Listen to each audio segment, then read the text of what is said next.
Racist cops corner black woman. Her military dog took them down in seconds. You people think you can do whatever you want, huh? The voice was sharp, arrogant, echoing through the empty parking lot behind Benson's grocery. 4 white officers stood with their hands near their holsters, surrounding a single black woman and her dog. Ariana Cole stood tall next to her SUV, arms crossed, calm in a way that made the men uneasy. She was dressed in simple black cargo pants and a worn gray hoodie, her hair pulled back into a tight low bun. Her boots were scuffed, but her posture was composed, dangerous, like someone who'd been here before. The air crackled with tension. "You match the description," Deputy Wade Elkins barked, stepping forward. "Dark hoodie, suspicious behavior. We got a call." "A call from who?" Ariana asked. Her voice didn't waver. "Doesn't matter," he snapped. "You're resisting. Pop the trunk now." She didn't move. Ranger, the Belgian Malinois at her side, shifted slightly, his amber eyes locked on the deputy's hand. "You don't want to do this," Ariana said quietly, her eyes narrowing. "Not with him watching." "I said pop the damn trunk." Ranger emitted a low growl, barely audible but chilling. Another officer reached behind him for his baton. The moment stretched. The silence was louder than words. Then, the officer lunged, and everything went to hell. Ranger exploded into motion. In less than a second, he was airborne. His jaws clamped around the officer's wrist, twisting him mid-stride and sending him crashing to the asphalt. Another officer fumbled for his taser, but Ranger was already on him, pushing him to the ground, teeth bared but not biting, holding. Ariana didn't flinch. "Ranger, hold," she commanded. Instantly, the dog froze in place, ears alert, muscles tense but still. 2 cops on the ground, one moaning, one frozen. The other 2 hesitated, fear flickering in their eyes. Elkins stepped back, his voice cracked. "What the hell kind of dog is that?" Ariana finally spoke, her voice low and cutting through the air like a knife. "A trained soldier, just like me." The silence after that was thunderous. Elkins stared at her, his face a mix of confusion and something else, panic, because deep down something about her words felt real. Ariana's phone buzzed. She picked it up slowly and spoke a single word. "Now." 2 minutes later, the wail of approaching vehicles sliced through the tension. A black SUV rolled into the parking lot, followed by a military Humvee. 4 armed personnel in tactical gear stepped out, led by a tall black man in fatigues. He walked straight up to Ariana and saluted. "Major Cole, are you all right, ma'am?" Elkins's face drained of color. He stumbled back as the truth dropped like a bomb. "She's a major," one of the cops whispered. "Like, military?" Ariana turned her eyes on them. Steady, controlled. Retired, but always on duty when it comes to justice. She walked over to Ranger and gently scratched behind his ears. The dog sat calmly, tail twitching, eyes scanning the perimeter. Elkins began to stammer. We didn't know." She didn't identify herself. "There was a report." "There was no report," the officer from the Humvee interrupted coldly. "We traced the 911 call. It came from a burner phone registered under a fake name, likely planted." Ariana finally turned to face him. "This isn't the first time, she said, "but I intend to make sure it's the last." She didn't shout. She didn't raise her voice, but every word hit like a hammer. And in that moment, every officer there realized they'd cornered the wrong woman. Rewind 1 week earlier. Ariana had only just arrived in Millstone.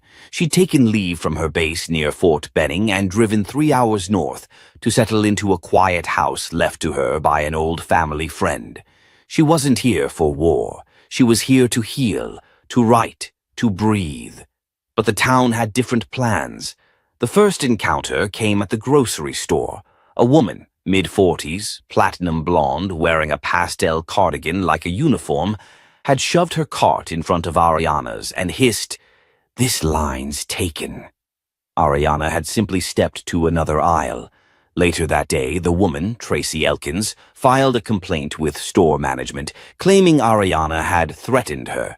The cameras said otherwise, but her husband was a deputy. From then on, Ariana noticed the patrol car parked across from her driveway, the slow drive-bys, the questions asked around town. One day, a drone hovered outside her back window. She didn't report it. She waited. She trained Ranger harder, reinforced commands, tested reactions, polished the leash clip and checked the custom harness. She didn't hide, but she didn't fight. Not yet. Back in the present, the officer from the Humvee approached Elkins. "We've informed Internal Affairs and the county sheriff. You and your team are to stand down, pending review." "You can't do this," Elkins snapped. "We were just doing our job." "No, you were abusing your badge," Ariana said, stepping forward.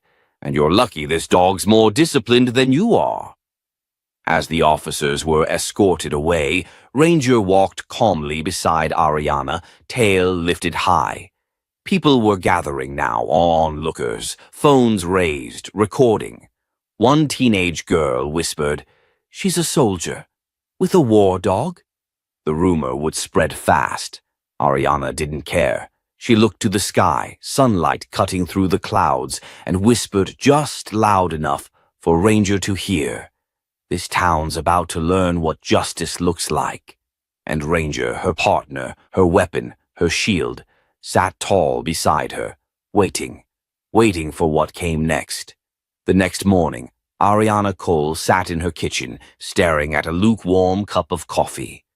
Sunlight filtered through the blinds, casting stripes across the table where a folder lay open. Crisp documents, photographs, and a list of names. At her feet, Ranger lay completely still, but his ears twitched slightly at every distant sound, attuned to her tension. She reached down absently and scratched the back of his neck. "We're not done here, boy," she murmured. "Not even close." Outside, the town of Millstone bustled like nothing had happened. No one talked about the two officers who were taken away in military vehicles. No one mentioned the girl with the phone recording who mysteriously deleted her footage overnight.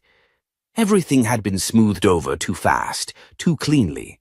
That's what bothered Ariana most. She'd been in combat zones where chaos made sense, where the rules were raw and obvious. Here in Millstone, the danger wore a smile. It hid behind country music and sweet tea and the occasional "bless your heart." It was quieter, but deadlier. She tapped a photo on the table, a screenshot of Tracy Elkins laughing beside her husband Wade at the county fair. They were tangled into every part of the town: sheriff's fundraisers, church bake sales, school board committees. And someone had erased the 911 report from the previous day's incident. She'd checked herself. There was no trace of a call made, no recording, no dispatcher log. That wasn't incompetence. That was power. Ranger lifted his head, his ears sharpened. Seconds later, a knock came at the door. 3 precise taps. Ariana stood slowly. Her movements were careful, measured. She didn't flinch. Opening the door revealed a tall woman with brown curls, mid-30s, wearing a worn blazer and faded jeans. Her eyes flickered with something more than curiosity. It was recognition. "You must be Ariana," she said. "Name's Camille Boyd. I'm with the Southern Justice Review." "Never heard of it," Ariana said flatly. "It's independent, small. But we cover civil rights cases, especially ones the big outlets won't touch." "Not interested in publicity," Camille tilted her head. "Then maybe you're interested in justice. I've been in this town 3 months undercover, and I think you just walked into the middle of something bigger than you realize." Ariana's jaw tightened. She opened the door wider. "Talk." Inside, over coffee, Ariana finally reheated. Camille laid it out. Her team had been tracking a cluster of cases in small southern towns. Towns where black families faced harassment, mysterious firings, property seizures, and sudden arrests, all of it buried under bureaucracy and insufficient evidence. "And Millstone?" Ariana asked. "Top of the list," Camille replied. "Elkins is the tip of the iceberg. There's a pattern of intimidation, false reports, even surveillance. And when someone fights back, they vanish." Camille nodded grimly.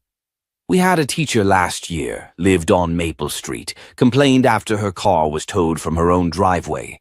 3 weeks later, she was fired for poor classroom performance. Then evicted.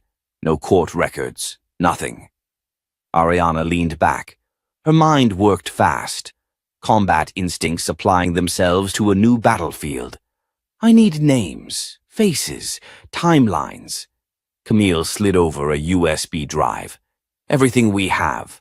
I wasn't sure what to do with it, but after yesterday, let's just say your dog made quite the impression." Ranger let out a small huff, as if unimpressed. Ariana managed a faint smile, then she leaned in. "What if I told you I didn't come here by accident?" Camille blinked. "You mean you knew?" "I had suspicions," Ariana said. "There have been murmurs about towns like this. People abused by the system because they had no one to stand for them. I had the clearance, the connections. I retired early so I could stop being part of the machine and start dismantling it where it was rotten." Camille's eyes widened. "So you're not just a soldier. I'm a strategist." Before Camille could respond, Ranger sprang up.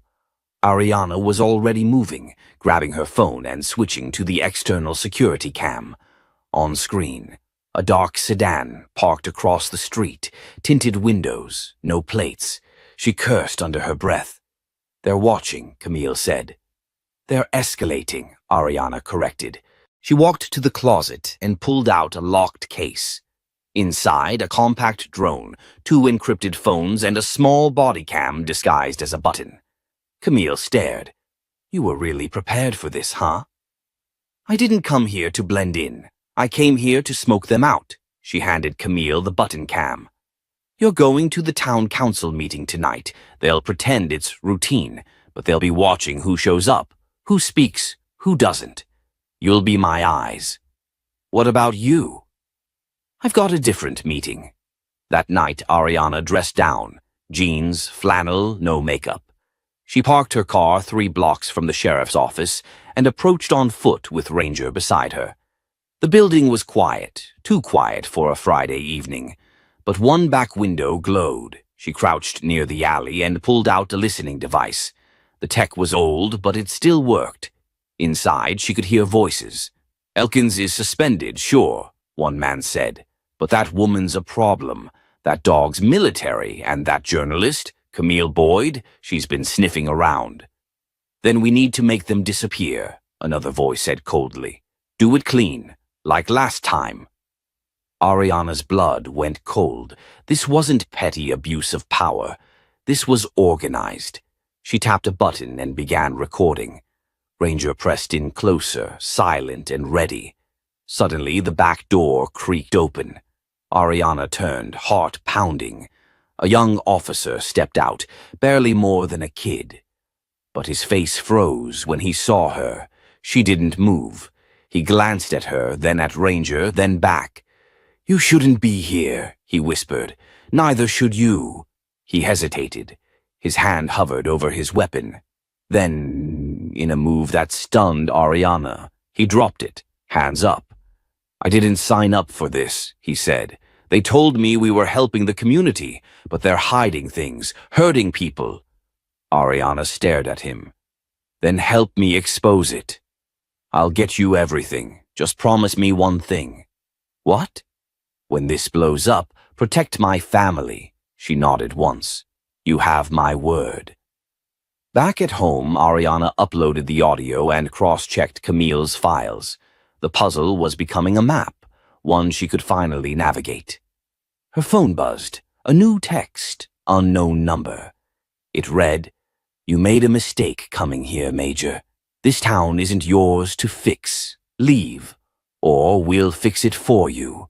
She stared at the message, then at Ranger. "We're staying." The dog blinked once, then rested his head on her foot. The game had changed. Now it was war. Rain had begun to fall by midnight, a slow, rhythmic drizzle that coated the streets of Millstone in silver. But Ariana Cole wasn't asleep. She was in her garage with Ranger at her side, hunched over a digital map on her laptop, the glow of the screen casting hard shadows across her face. Every pin she dropped on the map connected to a name from Camille's files. Victims, whistleblowers, families displaced with no legal cause. The pattern was no longer just suspicious. It was deliberate, controlled, strategic, like a military operation. She leaned back, hands running through her short, tight curls, then looked down at Ranger, who sat poised, alert, never straying far. "You see it, don't you?" she whispered. "They've been cleaning house." She zoomed in on a cluster of evictions and false arrests that all occurred within a 10-block radius over the past 2 years. Always the same officers involved, always the same judge signing off the paperwork, and always the same real estate company scooping up the properties for dirt-cheap prices days later. A knock startled her. This time it was soft, hesitant. She approached the front door with caution, gun tucked discreetly behind her waistband. Standing there was a teenage girl in a drenched hoodie, her eyes wide with fear. She looked barely 16. "Ms. Cole?" the girl asked. "Yes?" "They told me not to come here, but I didn't know where else to go." "Who told you?" "My uncle. He's one of them." Ariana stiffened. "One of who?" The girl swallowed hard. "The cops. He's with Deputy Barnes. He said you're in danger." Ariana stepped aside. "Come in." The girl hesitated, then bolted through the door. Ranger sniffed her briefly and, satisfied, padded back to his spot by the window. Inside, Ariana gave her a towel and something warm to drink. "What's your name?" "Zariah. Miller." "All right, Zariah. Tell me everything." The girl's hands trembled as she gripped the mug. She looked down at it, avoiding Ariana's eyes. "My uncle's been weird since I came to live with him last year, always locking his office, whispering on the phone. But yesterday, after that thing with you and the dog, he came home freaked out, said things were about to get messy." "What did he say exactly?" "He said you embarrassed the wrong people, that they were going to make an example of you." Ariana frowned.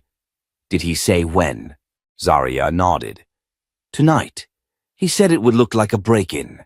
Said they were going to clean up loose ends. That's what he called it." Ariana's blood ran cold. It wasn't a warning. It was a countdown. She grabbed her phone and fired off a message to Camille. "Evacuate, now. Full blackout. We're exposed." Zariah looked up, eyes pleading.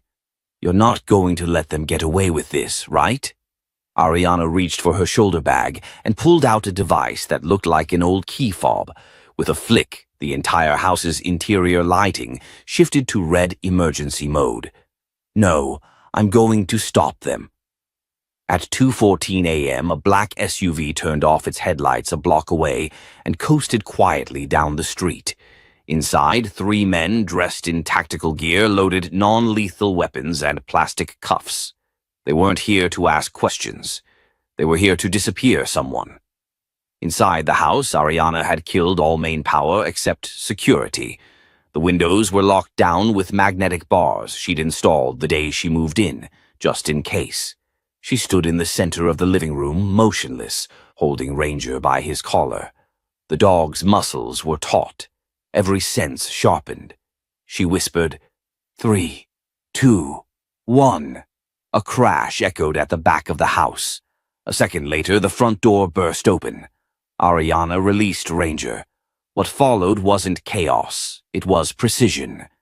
Ranger moved like a missile, straight for the first intruder, who never even got a word out before the dog slammed into his chest, knocking him flat. Screams followed as the other 2 tried to pivot, but Ariana had already moved. She stepped behind the couch, drew her sidearm, and fired a warning shot into the floor. "Face down!" Hands out, now! The second man lunged toward his belt. Ranger was faster. With a snarl that chilled the blood, the dog ripped into the man's forearm, sending his weapon skittering across the hardwood. The third man froze, hands trembling. I didn't sign up for this, he said. Ariana pointed the gun straight at him. No one ever thinks they do. She zip-tied them herself, then removed their masks. And there, staring up at her, bloodied and groaning, was Deputy Curtis Barnes. Ariana's voice was like ice. Should have stayed retired, huh? Barnes tried to speak, but she pressed a boot to his chest. Talk, he coughed. You're dead, Cole. This goes way beyond Millstone. Oh, I know, she replied. I just made it personal. Before dawn, Camille arrived in a borrowed car, stunned at the scene. You just took down a 3-man team. No, Ariana said. Ranger did. Soraya came out of the kitchen, her eyes tired but proud. Are we safe now? Ariana paused. No, but we're ahead, and sometimes that's enough. She turned to Camille. I want you to leak the footage of the break-in, but only parts of it. Blur faces, drop hints, let them know we see them. Camille frowned. Won't that make them angrier? Yes, Ariana said. That's the point. She handed Camille a flash drive. I need this in 3 hands by tomorrow morning. The FBI, a trusted journalist in D.C., and someone I used to know at the Pentagon. What's on it? Proof. Names. Dates. Financial trails. Enough to make people in Millstone very uncomfortable. Outside, dawn was beginning to break, but it brought no comfort, because Ariana knew the rules had changed. They wouldn't send low-level thugs next time. They'd send the suits. And when they came, they'd try to bury her. She looked down at Ranger, who was licking blood from his paw, calm as ever. We're not done, boy, she said softly. Ranger thumped his tail once. It was far from over. But for the first time, Ariana Cole had the upper hand. It was still early morning when Ariana parked outside a worn-down church on the outskirts of Millstone. The red brick building stood as a relic of another time, its cracked bell tower reaching toward a sky thick with low clouds. A faded banner above the entrance read, Mount Zion Community Center. All are welcome. Camille sat beside her, chewing the edge of her nail. You sure about this? She asked. Ariana nodded. He owes me, and he knows how to survive in the shadows. Inside, the place smelled like old wood and incense. Rows of pews were empty, save for a man hunched over near the altar, mopping the floor. Jacob, Ariana called out. He turned, a tall black man in his 50s, with salt and pepper dreadlocks tucked beneath a navy beanie. His eyes narrowed when he saw her. Well, well, he said, voice like gravel. Look what the storm blew in. I need a favor. Jacob tossed the mop into a bucket and leaned against the handle. You always do. She walked toward him, removing her hoodie. This one's not for me. He studied her for a beat, then motioned toward a back room. Once inside, behind closed doors, Ariana laid everything on the table. The footage of the break-in, the names from the flash drive, the corruption web tying the Millstone Sheriff's Department to Horizon Equity, a private real estate firm with federal connections. Jacob whistled. Damn. They really didn't want you talking. They've been flipping families out of their homes, falsifying charges, making it look like bad luck. And you think this goes federal? I know it does. He crossed his arms. You still got that clearance? Technically, I'm inactive, but my name still opens doors, Camille chimed in. We're building a case, but we need help. Places to hide, eyes on the ground. If you know people... Jacob cut her off. I do. But this kind of war doesn't stay clean. Ariana met his gaze. It's never been clean. He nodded, then opened a drawer and handed her a key. What's this? Safe house. East End. No one touches it but me. Use it as long as you need. She squeezed his hand. Thank you. Jacob looked at her and said softly, "You always fought smarter than the rest of us, Ari, but be careful. They're not just cops. Not anymore." Later that day, back at the safe house, Ariana set up a corkboard across the living room wall. Pins, string, photos, receipts, court documents. It was beginning to look like a war map. Camille organized the files by category. Zarya monitored news feeds and police scanners. Ranger lay on the floor by the door, ears flicking every few seconds. Camille turned. "We need more witnesses, someone who can go on the record." "There is one," Ariana said, "but she'll never talk unless I show up in person." "Who?" "Judge Eleanor Pike." Camille blinked. "You mean the same judge who's been rubber stamping all these evictions?" "She's been playing both sides for years. She used to be a reformer. Something changed." "Then why would she help us?" "Because I saved her son's life in Fallujah." That night, Ariana dressed in plain clothes, braided her hair tightly, and holstered her weapon under a denim jacket. Ranger would stay behind for this one. She didn't want to risk it if things went sideways. The courthouse parking lot was mostly empty when she pulled in. Judge Pike's car was parked in her reserved spot. Ariana entered through the side door using an old contractor badge that still scanned green. She found Eleanor Pike in her chambers, sipping tea, glasses perched low on her nose. When she looked up, her hand froze mid-air. "Ariana Cole, I thought you were dead." Ariana stepped forward. "Not yet." Eleanor stood, slow and cautious. "You shouldn't be here. Neither should you. Not with blood on your hands." Eleanor's jaw tightened.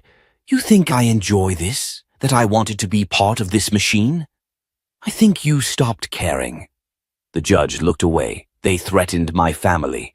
They said my son would be next. You know what they're capable of." "Yes, that's why I'm coming for them." Eleanor hesitated, then sat down heavily. "What do you want? Testify or leak a statement, anything to prove you were coerced." "They'll destroy me." "They already have." For a moment, neither woman spoke. Finally, Eleanor reached into a locked drawer and pulled out a worn folder. "This has copies of memos, emails, orders I was forced to sign. I've kept records just in case. I always thought someone like you would come back." Ariana took it, heart pounding. "Thank you." Eleanor stood again, eyes glassy.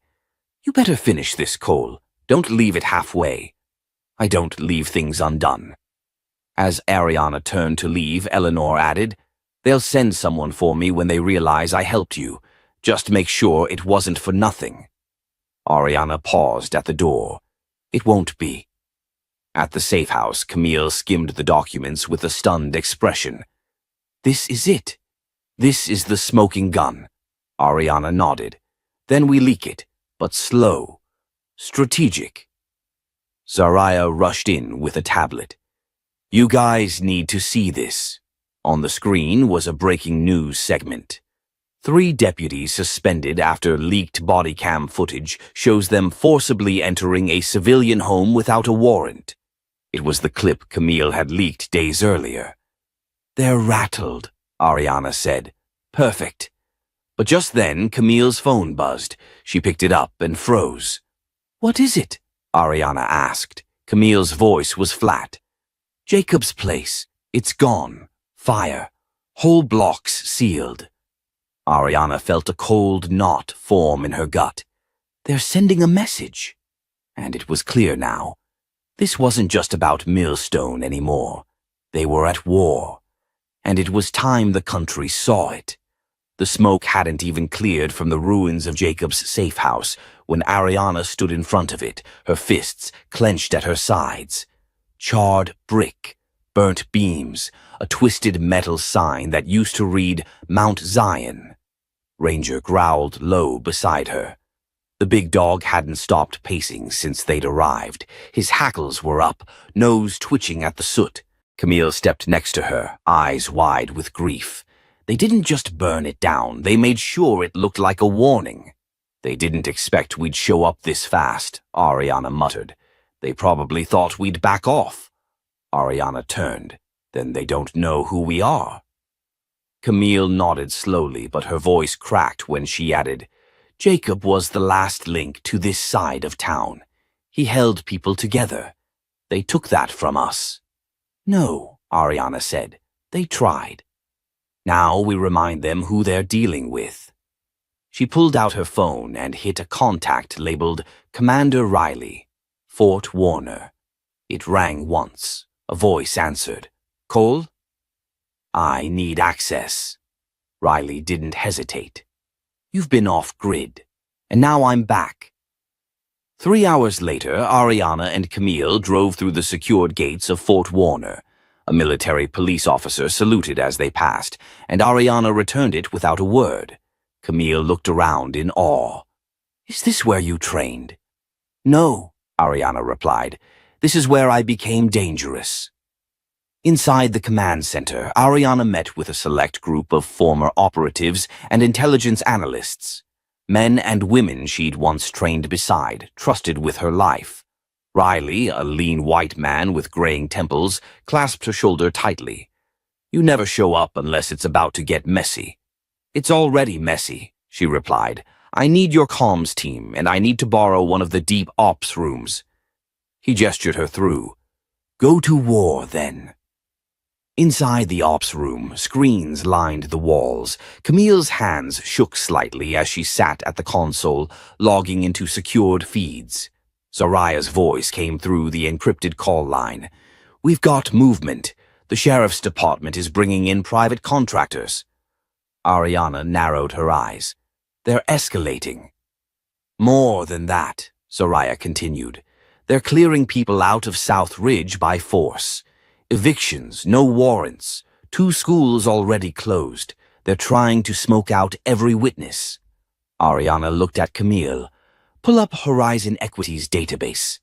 What are we looking for? Their movement pattern, where they'll strike next. Within minutes, Camille had a heat map up. Property seizures were clustering in low-income black neighborhoods. A pattern emerged.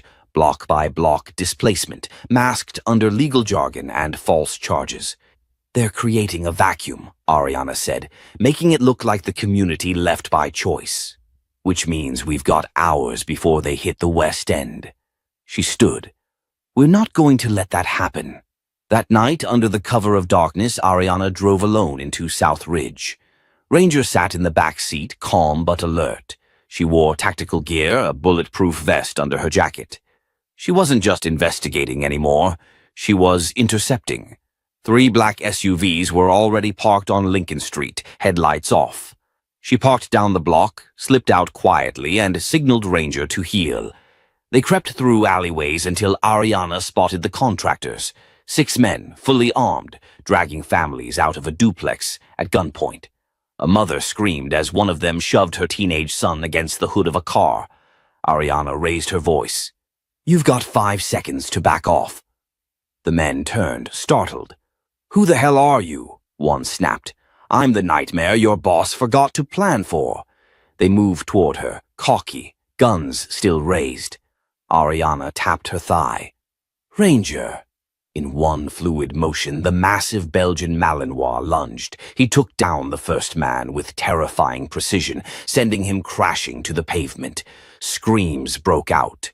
Ariana disarmed another with a precise elbow strike and spin kick, then used his own taser to knock him cold. The remaining 2 bolted. Families poured out of their homes, confused but rallying. Camille's voice came through Ariana's earpiece. Local news is picking this up. We leaked the audio. You're live. Ariana grabbed one of the men still groaning on the sidewalk. Tell them we're not scared. And tell your boss I'm not alone. She looked around at the growing crowd. Phones were out. People were filming. For the first time, the city saw not just a woman fighting back, but a community waking up. Back at the command center, Camille was stitching together the footage into a timeline.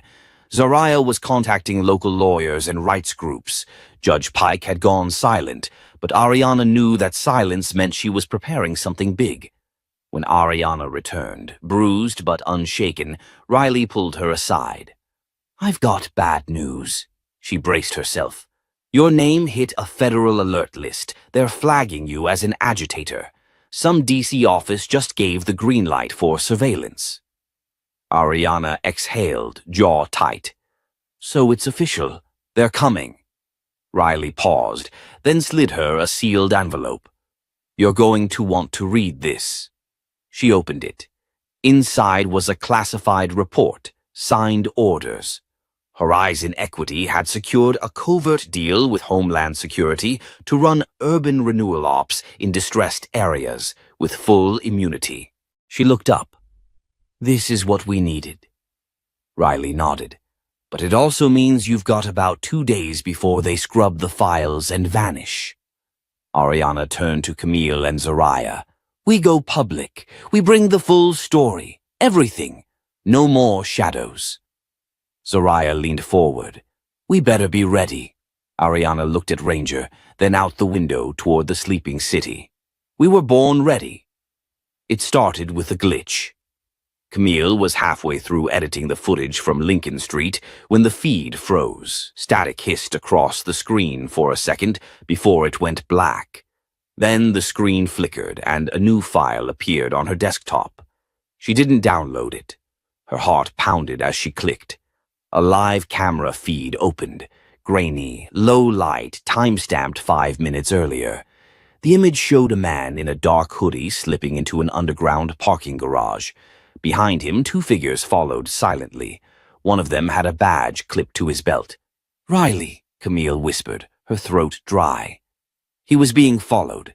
She scrambled for her headset and punched into the encrypted channel. Ariana, we've got a problem. Someone's following Riley. I think he's compromised. Ariana, already suiting up for a field interview with Channel 9, stopped mid-step. How recent? 5 minutes. Feed came through our server like someone wanted us to see it. Ariana's stomach turned. This wasn't just surveillance. It was a message. I'm going after him. Zariah, listening in, cut in. You sure that's not bait? They could be luring you out. Then I'll bite. The underground parking lot beneath the courthouse was dead silent. Ariana moved in low and fast, Ranger at her side. The red glow of exit lights bounced off the cement columns, casting long shadows across the floor. She didn't call out for Riley. If he was here, he'd know to stay hidden. But it was too quiet. Then she saw it. A black SUV, back door hanging open, the driver's side window shattered, a smudge of blood on the steering wheel, and Riley's ID badge tossed on the ground like trash. She dropped beside it, inspecting the floor. Faint boot marks. Someone had been dragged toward the far stairwell. A sudden clang echoed behind her. She spun. Too late. A heavy baton came down across her back. She grunted in pain, rolled to the side, and came up swinging. Her fist connected with a masked man's jaw. Ranger launched forward, tackling another, sending both sprawling into a concrete pillar. A third assailant came from the shadows, gun raised. Ariana dove behind the SUV as bullets tore through the windshield. Glass exploded around her. She rolled, reached for her boot holster, and fired once. The man screamed, clutching his leg. She didn't wait. She moved in, disarmed him, and pressed her knee into his chest. Who sent you? He spit blood and laughed. Doesn't matter. You're too late. She froze. Where's Riley? He coughed. Already on his way to Fort Delta. You know what that means? Her pulse dropped. Fort Delta was a black site, off the books. No records, no rights. If Riley was taken there, they weren't just planning to silence him. They were planning to erase him. She leaned in closer. You just made a huge mistake. Then she knocked him out cold. Back at the command center, Camille pulled up everything she could on Fort Delta. It wasn't even marked on the official military grid. But Ariana knew it existed. She'd helped shut it down 5 years ago, or so she thought. Zariah ran a facial match on the masked men Ariana had taken down. One result came back flagged. A former CIA paramilitary operative listed MIA. Camille's hands trembled. They're using ghost assets. They're rebuilding the program, Ariana muttered. Private contracts, off-grid operations, weaponizing cities like ours for test runs. She paced the room, adrenaline burning through her. They're not just targeting black neighborhoods, they're experimenting with domestic control. Camille looked at her. Then this isn't just about the sheriff's department anymore. No, Ariana said. It never was. An hour later, the team gathered in the back room of an old community church. Camille had converted the chapel into a live stream hub. Cables ran across pews. Microphones, lights, and cameras were ready. Ariana stood in front of the altar, lit by a single overhead beam. "We're live in 10, Camille called. Ariana looked at herself in the monitor. Her face was bruised, her hair damp from sweat, but her voice was steady. "Say what you came to say," Camille whispered. When the feed went live, Ariana stared directly into the camera. "My name is Ariana Cole. I served this country. I bled for it. I trained dogs that saved lives in combat zones. I believed in the system." She paused. "But I've seen what happens when systems turn on their own people, when justice is a costume, when truth is erased. Today they took one of ours. Commander Riley is missing, likely held at an off-grid facility where no citizen has rights. Why? Because he tried to help expose a network that profits from destroying black communities." The stream lit up with thousands of viewers. Comments poured in. Ariana continued. "They thought we'd stay quiet. They were wrong. We have the files, the footage, the faces. And if you're watching this, you're part of it now. Not the problem. The movement." She leaned forward. "We will bring them down, not with fear, but with truth." She nodded, and Camille cut the feed. Silence fell. Then the notifications exploded. Donations, retweets. Dozens of local journalists reached out. Activists rallied in South Ridge. Anonymous dropped encrypted tips. But then came the twist. Camille's screen pinged. A new email, no sender. Just an attachment. She clicked. A photo filled the screen. Riley. Alive. Bruised but standing, and beside him, grinning in defiance, was a woman Ariana hadn't seen in years. Major Eliza Warner. She had disappeared 3 years ago after testifying against a Pentagon contractor. Camille's voice cracked. "She's back." Zariah stared. "And she's working with Riley." "No," Ariana said, smiling. "She's rescuing him." Camille turned to her. "You planned this?" Ariana shook her head. "I had faith. The ones they cast out, they come back stronger." Outside, the sound of car horns, chanting, and movement built. The people weren't just watching anymore. They were coming. Rain hammered the roof of the old warehouse as the team stared at the encrypted photo of Riley and Major Eliza Warner. The room was still. The only sound was the soft whir of Camille's hard drives, processing facial recognition, location data, and signal timestamps. Ariana couldn't look away from the image. "He's alive," she whispered, "and she's with him." Zariah narrowed her eyes at the background of the photo. "That gate behind them, I've seen that design. It's the old decommissioned freight tunnel beneath Ridgeport Army Depot. I thought it was sealed years ago." Camille pulled it up on satellite. It was. Until 2 weeks ago, someone pulled a city permit under a fake construction company and started doing work in that area. They've been prepping it. "For what?" Ariana asked. Zariah looked up. "For extraction. They're not keeping Riley at Fort Delta. They're moving him out of the country." Ariana's heart dropped. "When?" "Soon. The transport is happening tonight." Silence. Then Ariana stood. "Then we don't have time." The Ridgeport Army Depot was a skeleton of its Cold War past, overgrown, fenced off, forgotten.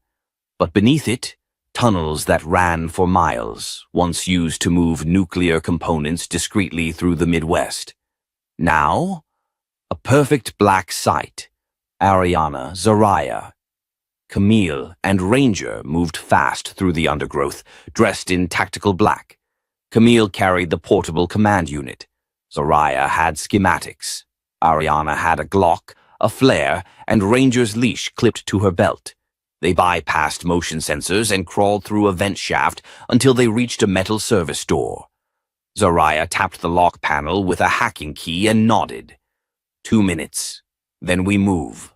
Ariana glanced back at Camille. Stay on the comms. If I say go live, you launch the full drop. Camille nodded. Got it, but, Ariana, be careful, we only get one shot at this. The door clicked open. Darkness swallowed them. The tunnel smelled like rust, diesel, and dust. Echoes bounced down the hall, too distorted to track. Ranger sniffed the air and growled low. Movement ahead, Ariana said. Suddenly, floodlights blasted on. On your knees, hands behind your head. Dozens of armed guards emerged from the shadows, semi-autos raised. Ariana raised her hands slowly but didn't kneel. Zariah did the same. Ranger stood at attention, tense and ready. Then a familiar voice echoed from the far side. Stand down. Major Warner stepped into the light, holding a pistol and wearing a military coat with no insignia. The guards hesitated. She's not your enemy, Warner barked.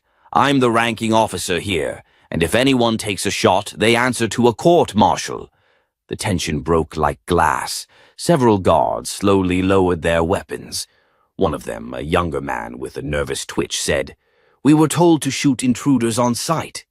And I'm telling you, Warner said, they're not intruders. They're the reason we're getting out of here alive. Minutes later, inside a makeshift operations room, Riley stood, bruised but alive, sipping water. You look like hell, Ariana said. Riley grinned weakly. You should see the other guy. Major Warner leaned against a metal table, arms crossed. They used me, Ariana. After I testified, they fake-killed me and pulled me into a ghost project called Echo Rift. My choice was to vanish or be erased for real. I've been undercover ever since. Ariana stared at her. You could have told me. They monitored everything. I couldn't risk your life. But when they took Riley, I knew the game changed. Zariah jumped in. So what's the plan? They're moving him out tonight, right? Warner corrected. I changed the manifest. They're expecting a cargo drone, but I sent it off course. Bought us 30 minutes. Ariana looked at Camille through the monitor. Get the file ready. We're going live in 15. But Camille didn't answer. Her screen flickered, then cut out. No signal, Zariah said, checking her uplink. She's been cut. Suddenly, alarms blared. Warner's eyes snapped to the tunnel. They're breaching the other side. Someone tipped them off. Ariana spun to Riley. Can you walk? I can run. Then move. They ran down the secondary tunnel. Lights burst above them, flashing red. Shouting and bootsteps closed in from behind. Ahead, they reached the train loading platform. Parked on the rail was a flatbed vehicle rigged with satellite gear. Get on, Warner shouted. As the vehicle started to move, a figure stepped from the side corridor. Sheriff Danvers. Face calm, hands behind his back, like he'd been waiting all along. You think this ends with a live stream, he said calmly. You think people care about facts? They care about fear, and I own that currency. Ariana didn't flinch. Not anymore. Danvers pulled a remote from his pocket. I blow this tunnel, no one walks out. Warner raised her gun. You won't make it out either. Danvers smiled. That's the beauty of it. Ranger growled beside Ariana, but before Danvers could press the button, the power grid surged, lights flickered. Then all the screens on the walls blinked to life. Camille's voice came through, steady and furious. You want fear? Let's talk about yours. One by one, footage played. Body cam clips, financial records, surveillance of Danvers meeting with private military contractors, evidence of abuse, Racketeering, illegal raids, planted drugs. The guards behind Danvers froze. "You want to blow this tunnel, Sheriff?" Camille's voice asked. "Then you better do it quick, because the whole country is watching." Danvers looked around. The red dot of a sniper laser appeared on his chest. He dropped the remote. The guards lowered their weapons, and Riley, breathless, said, "Now that's how you cut the head off a snake." Ariana looked at Warner. "We're not done yet." She turned to Ranger. "Let's go finish this." Rain washed the blood and dust off Ariana's boots as she stood outside the federal courthouse, the morning sun rising behind the steps. News vans lined the block. Reporters buzzed around, their lenses trained on the marble facade. Inside, Sheriff Danvers sat handcuffed at the defense table, his eyes hollow. Gone was the smugness, the cold authority. In its place, only silence and shame. The courtroom buzzed with tension. Ariana sat beside Riley, who was in uniform now, his name cleared and his rank reinstated. On his chest, the silver star gleamed, not for the battle that nearly killed him, but for surviving the system that tried to bury him. Judge Monroe looked over the rim of his glasses. "Sheriff Daniel T. Danvers, you have been found guilty of conspiracy, obstruction of justice, unlawful surveillance, unlawful detention, and abuse of power under the color of law. The sentence of this court is as follows." Ariana reached for Riley's hand and squeezed it. Ranger lay by her feet, calm but alert. Life imprisonment without the possibility of parole. Gasps filled the courtroom. Some cheered softly, others wept. Danvers didn't move. He stared blankly ahead, his power shattered in a single morning broadcast that Camille had detonated across every screen in the country. What he thought would bury his enemies had become his own undoing. Outside, the crowd erupted into applause as Danvers was led away. Protesters who once feared retaliation now stood tall, holding up signs. "Truth matters. We saw it all, and justice isn't optional." Ariana stepped down the courthouse steps and was immediately met by a swarm of cameras and microphones. "Miss James, how did you manage to gather the evidence? What's next for you and Riley? What would you say to the millions watching you now?" Ariana raised a hand, signaling for silence. She looked straight into the main camera. "For too long, people like Danvers believed they could abuse their power and rewrite the truth. But they forgot the one thing they couldn't control. Us. The people. The witnesses. The voices that won't be silenced anymore." She turned to Riley and smiled before looking back. This fight was never just about one man.